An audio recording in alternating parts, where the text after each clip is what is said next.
All right, let's talk about nursery rhymes. You know, the ones that seem to be everywhere on YouTube and kids' shows these days. And what we're about to find is that beneath all the simple, sometimes silly sounding songs, there's actually a surprising amount of complexity and, well, purpose hiding in plain sight. So if you've ever spent more than 5 minutes listening to these, you've definitely asked yourself this question. The lyrics can feel totally chaotic, almost nonsensical sometimes, and honestly, a long way from the classic rhymes you probably remember. But as we're going to see, there is absolutely a method to this madness. Okay, check this out. This is a perfect example. You think you know the wheels on the bus, right? The horn is supposed to go beep, beep, beep.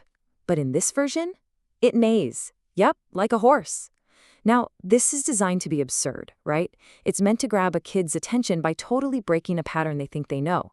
This is not a mistake, it's a very deliberate choice. And it doesn't stop there. Old MacDonald's farm, you know, the place we all associate with cows and pigs, suddenly has a hippo. A hippo.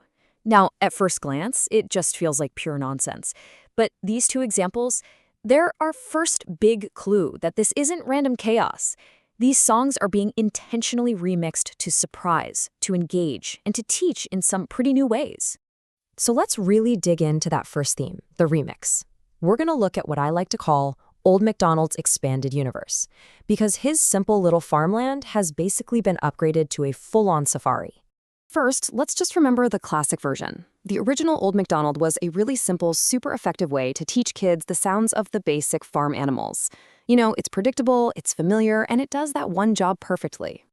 But this is where the strategy becomes so clear. The modern version keeps that same familiar farm structure, but it swaps out the entire cast for a literal zoo of exotic animals. Now, why would they do that? Because the song isn't just about teaching the sound a cow makes anymore.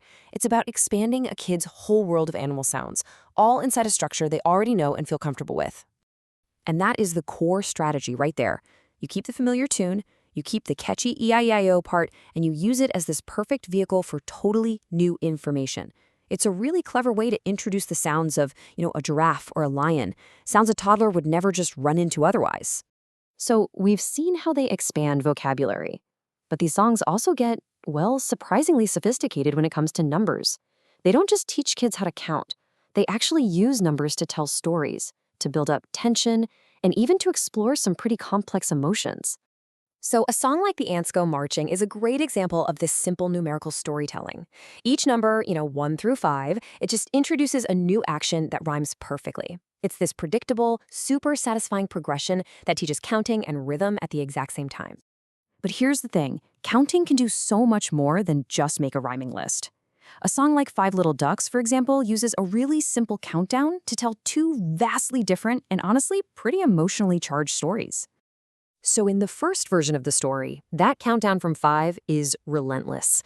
One duck disappears, then another, and another, until Mother Duck is left all alone with 0. I mean, that final line is shockingly bleak. For a little kid, this isn't just counting down to 0, it's a lesson in subtraction that feels an awful lot like loss and abandonment. It's a surprisingly heavy ending that introduces ideas of permanence and consequence. But then, in another version of the song, the story takes a huge turn. The ducks still disappear one by one, right? But the song doesn't just stop when the count hits 0.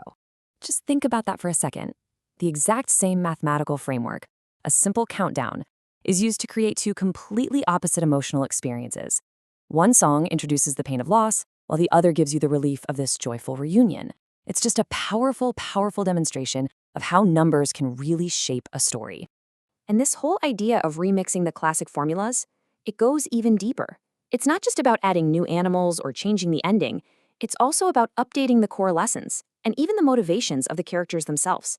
So let's take Ba Ba Black Sheep. The traditional rhyme is basically a straightforward transaction. Do you have any wool? Yes, sir, I have 3 bags full. The wool gets divided up. The lesson here is fundamentally about a simple economic exchange. But the modern version, it adds this crucial emotional layer.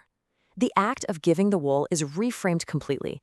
It's no longer a transaction. It's a joyful pro-social choice. The sheep smiles as it shares, which subtly shifts the core lesson away from economics to one of generosity and community. And this table here really pulls it all together. You can see these patterns so clearly. Some rhymes are just there for that pattern-breaking fun, like Wheels on the Bus. Others, there's still these stark cautionary tales, like Humpty Dumpty. Some things just can't be fixed. And then you have these little mini morality plays about deception, or like we just saw with the ducks, these really powerful tools for navigating some pretty complex emotions. So, what's the big takeaway from all this? When we really step back and we look at these patterns, it becomes obvious that these aren't just random, nonsensical songs. No way. They are a highly functional part of early learning. So, what are these rhymes, really? Well, they're a surprisingly sophisticated toolkit for early development. They use repetition and familiar patterns to teach everything from phonetics and counting to incredibly complex ideas like loss, honesty, and generosity. Far from being nonsense, they're actually meticulously designed to be catchy, memorable, and, yeah, deeply educational. And all of this leaves us with a pretty fascinating final thought. The way we retell these simple stories, shifting the focus from commerce to sharing, from basic counting to these complex emotional journeys, it isn't just about teaching our children. It's a reflection of our own evolving values. So the next time you hear one of these songs, ask yourself, what does this silly little song really say about us?